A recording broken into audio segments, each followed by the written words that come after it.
halo, assalamualaikum. Selamat datang di channel Pawanku. Di video kali ini saya akan membuat roti O. Penampakannya seperti ini ya teman-teman. Dengan menggunakan teknik autolisis yang bertujuan untuk pembentukan gluten secara alami tanpa proses pengulenan ataupun mixer. Dengan demikian akan menghemat tenaga kita ya. Selain itu akan menghasilkan roti dengan kualitas tekstur, rasa, dan daya simpan yang lebih bagus. Langsung saja, cus kita buat rotinya. Let's go! Langsung saja untuk bahan A adalah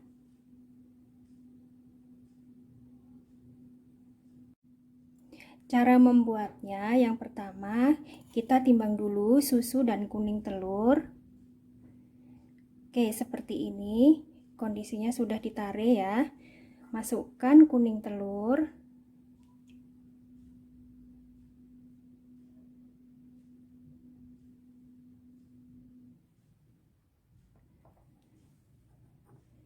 dan susu cair hingga 160 gram. Oke, sudah 160 gram. Lalu kita aduk-aduk hingga tercampur rata kuning telurnya.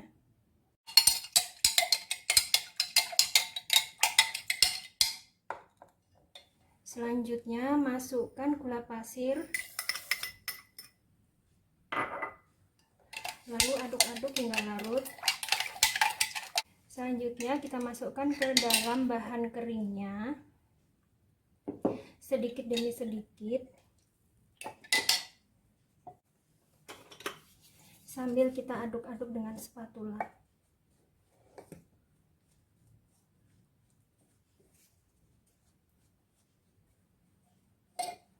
Masukkan lagi, ulangi hal yang seperti ini sampai larutan gula dan telurnya ke dalam susunya habis.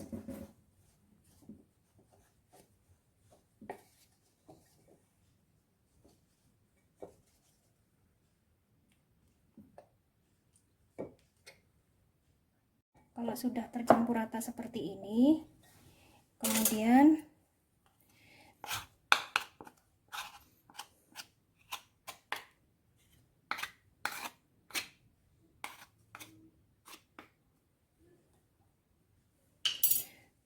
tutup dengan serbet, diamkan selama 3 jam, kurang lebih 3 jam. Sambil menunggu adonannya siap dibentuk, kita siapkan toppingnya dengan bahan sebagai berikut.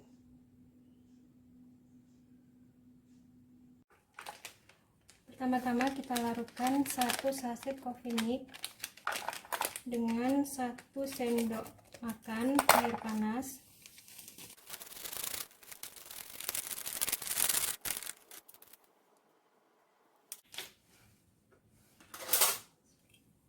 Ini kemudian aduk-aduk sampai rata.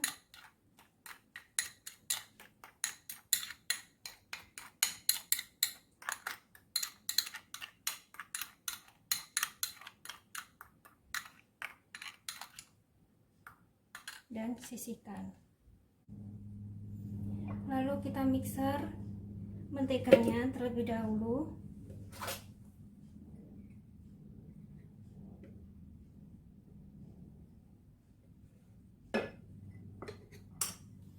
Hingga creamy ya teman-teman.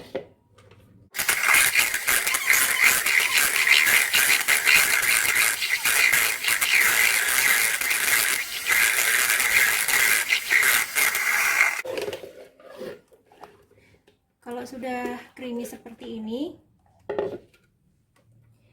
masukkan gulanya,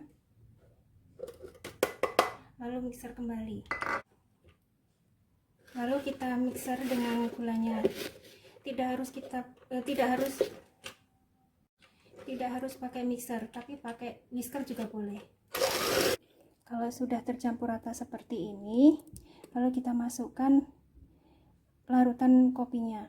Sekali lagi, untuk pembuatan topping tidak harus pakai mixer ya teman-teman, bisa kita pakai whisker. aduk-aduk dulu. Kalau ada larutannya sebaiknya disaring dulu ya. Kalau ini nggak ada larutannya, jadi saya bisa langsung memasukkan semuanya.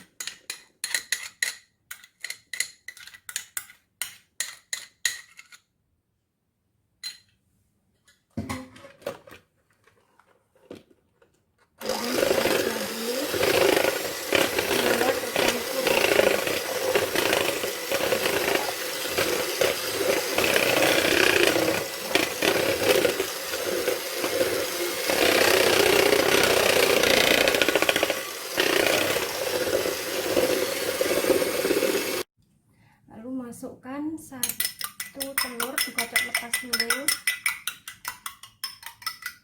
kemudian mixer.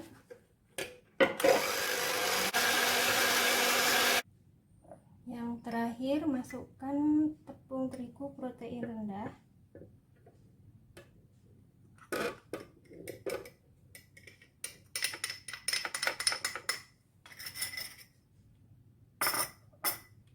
kemudian mixer hingga merata semua.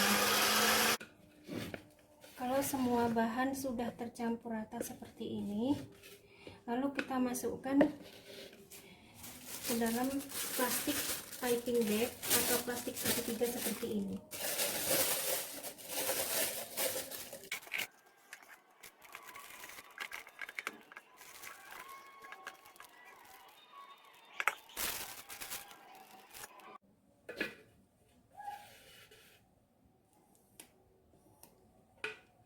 Kemudian kita tarik dan masukkan ke dalam chiller. Dikeluarkan nanti saat pengaplikasian toppingnya. Jadi seperti ini. Kalau enggak bisa pakai tali karet ya teman-teman.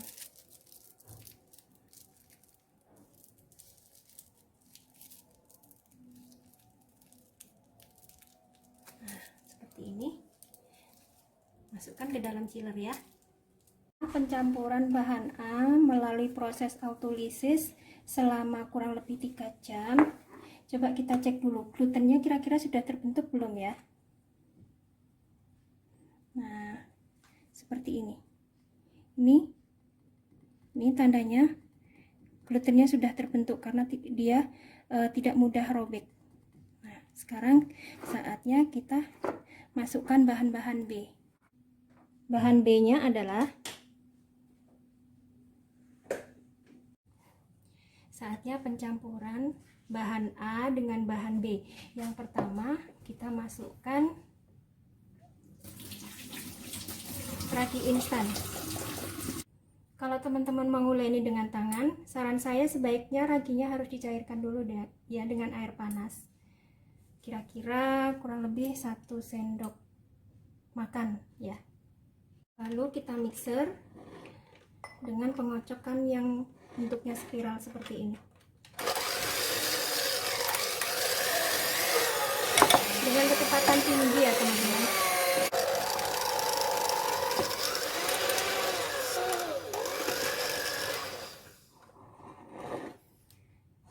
Setelah kurang lebih 3 menit, kemudian kita masukkan bahan berikutnya, yaitu garam,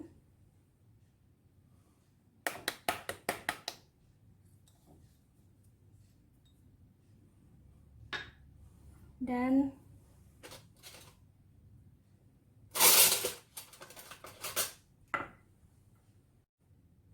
mentega.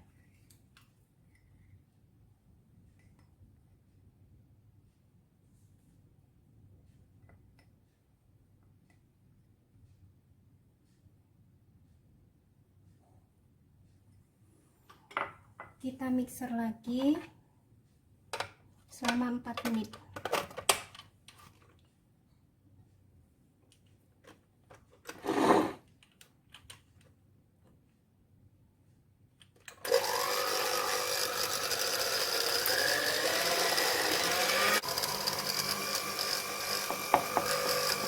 Nah, ini udah mulai halus ya teman-teman.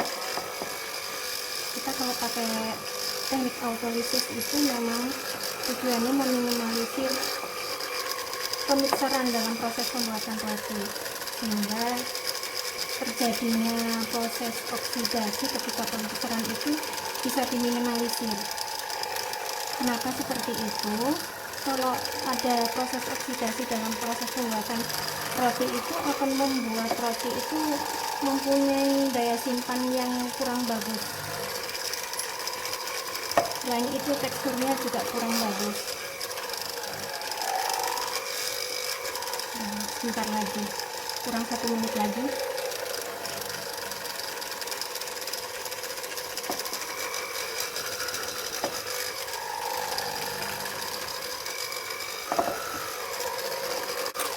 Nah, kita matikan.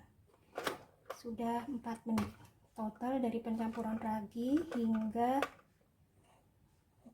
garam dan mentega, total cukup 7 menit saja untuk mixer adonannya. Tapi kalau kita pakai cara yang biasa ya sekitar kurang lebih 15 menit lah, lumayan lah ya, motong waktu untuk mixernya. Setelah itu adonannya kita rounding seperti ini, kita rounding. Nah, seperti ini, cantik ya teman-teman ya hasilnya. Ini tempatnya ini sudah saya olesin minyak biar nggak lengket. Nah, kemudian kita simpan adonannya hingga mengembang 2 kali selama kurang lebih 45 menit sampai 60 menit. Tutup dengan kain serbet. Nah, setelah adonannya mengembang seperti ini, kita kempiskan hingga udaranya benar-benar keluar, karena nanti ketika roti sudah matang, rotinya biar nggak turun. Kita timbang adonannya seperti ini, lalu kita bagi-bagi adonannya menjadi 9 bagian, sesuai selera saja ya teman-teman. Masing-masing adonan saya akan bagi menjadi 54.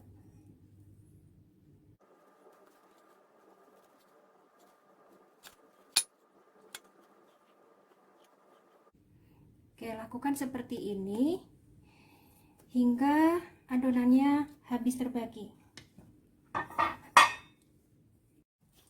Selanjutnya kita bulat-bulatkan adonannya seperti ini, kita tarik-tarik ke belakang. Tarik ke belakang seperti ini, atau kita rounding seperti ini. Kemudian sisihkan.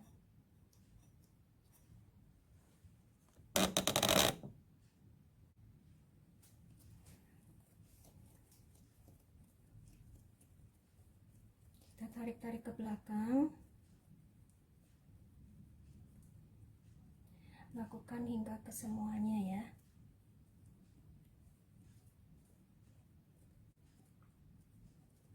Kita rounding. Biar adonannya halus ya teman-teman. Nanti hasilnya rotinya pun juga halus dan cantik. Kemudian istirahatkan kembali adonannya selama 15 menit. Oke, setelah 15 menit kemudian kita masuk ke dalam proses pengisian, yang mana isinya saya pakai butter anchor yang salted, karena memang saya makainya apa yang ada di kulkas, jadi ya sebagian pakai anchor, sebagian pakai butter yang ini. Karena ini adalah unsalted butter, jadi saya akan nanti kombinasikan dengan margarin.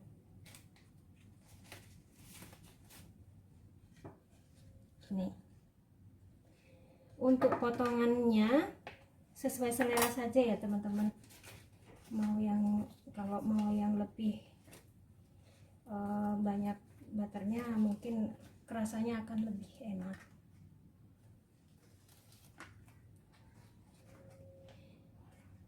Kita siapkan butternya dulu, kita potong-potong sesuai selera seperti ini.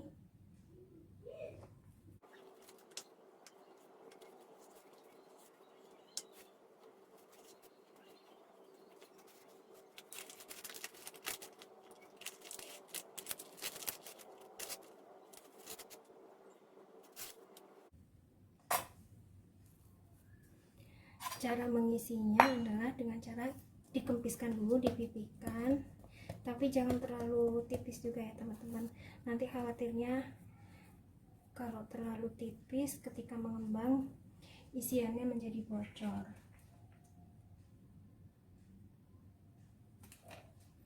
Oke, seperti ini. Kita tarik ke belakang, seperti ini semuanya. Kemudian kita cubit-cubit hingga merekat kuat ya, dan tidak memungkinkan untuk isiannya bocor.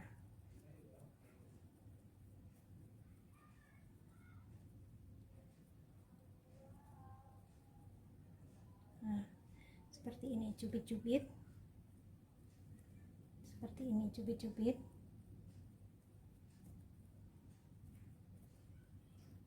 Nah, lalu kita kasih alas baking paper seperti ini.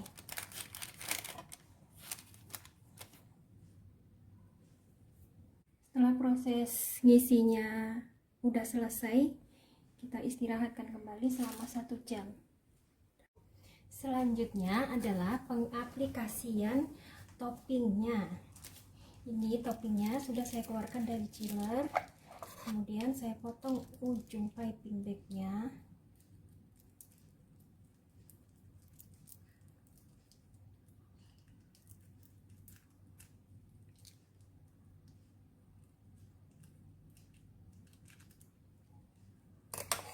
Nah, kemudian saya akan ambil yang saya isi pertama kali seperti ini.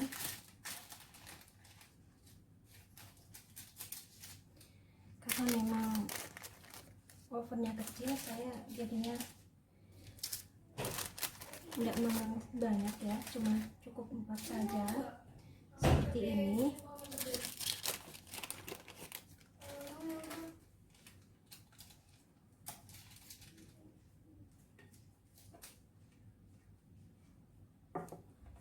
Selanjutnya,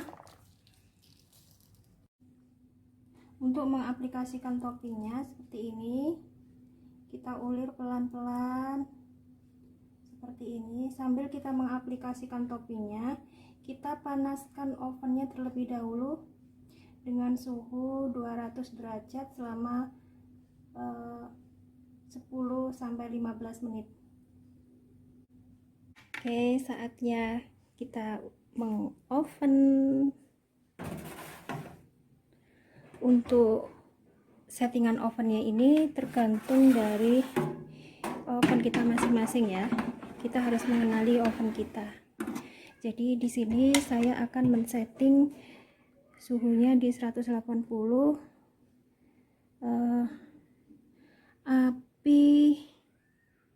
api bawah dulu ya, selama 10 menit.